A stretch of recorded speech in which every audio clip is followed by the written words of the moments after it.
সুপ্রিয় দর্শক, আমাদের কাছে কিন্তু প্রশ্ন চলে এসছে।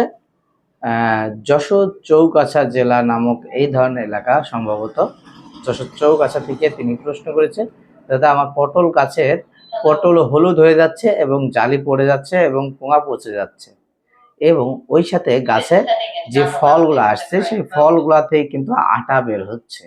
তো এই ক্ষেত্রে আমার সমাধান কি বা কোন কীটনাশক ব্যবহার করলে এই ধরনের সমস্যার দ্রুত সমাধান হয়ে যাবে, আমরা সেই বিষয় নিয়ে আলোচনা করব।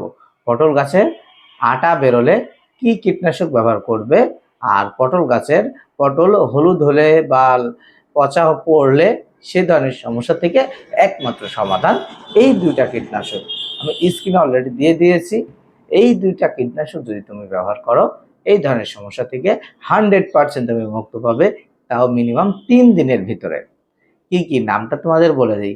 বুস্টার 4 যদি ব্যবহার করো, হলুদ হয়ে যাওয়া, ফল পচে যাওয়া, ফল পড়ে যাওয়া, ফুল ঝরে যাওয়া তোমার সমাধান হয়ে যাচ্ছে। এবার দেখো, পটল গাছে যে সমস্যাটা হচ্ছে আটা বেরোচ্ছে, আটা বেরোনোর ক্ষেত্রে কোন কীটনাশকটা ব্যবহার করবে যা দেরেন দেওয়ার অতএব 100% রেজাল্ট করবে, সেটা হচ্ছে কনফিডার। অতএব গ্রুপ হচ্ছে ইমিডাক্লোপ্রিড। মনে রাখতে হবে কনফিডার বা ইমিডাক্লোপ্রিড। ওষুধের নাম কনফিডার বায়ার কোম্পানির, আর গ্রুপের নাম ইমিডাক্লোপ্রিড। এই কীটনাশক দুইটা যদি ব্যবহার করো, দেলেন দেওয়ার 100% তোমার কাজ করবে। আর কোনো কীটনাশক লাগবে না। যেই দোকানেই যাও সেই দোকানে তোমার এপিজিআর দেবে, ওপিজিআর দেবে, দিয়ে বিভিন্ন রকম কায়দায় তোমার কাছ থেকে 1000-2000 টাকা পয়সা বাটিয়ে নেবে।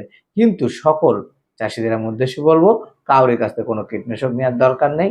তুমি যে কোনো দোকানে গিয়ে হয় ইমিডাক্লোপ্রিড নিবা আর একটা বছর ফোন নিবা।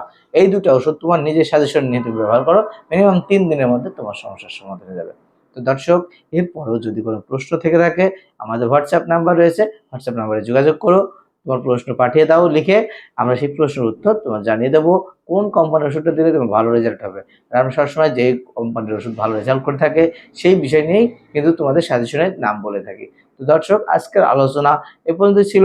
আরও যদি প্রশ্ন থাকে তো প্রশ্নটি অবশ্যই হোয়াটসঅ্যাপে লিখে পাঠিয়ে দাও। ধন্যবাদ। সে ভালো থাকো, সুস্থ থাকো।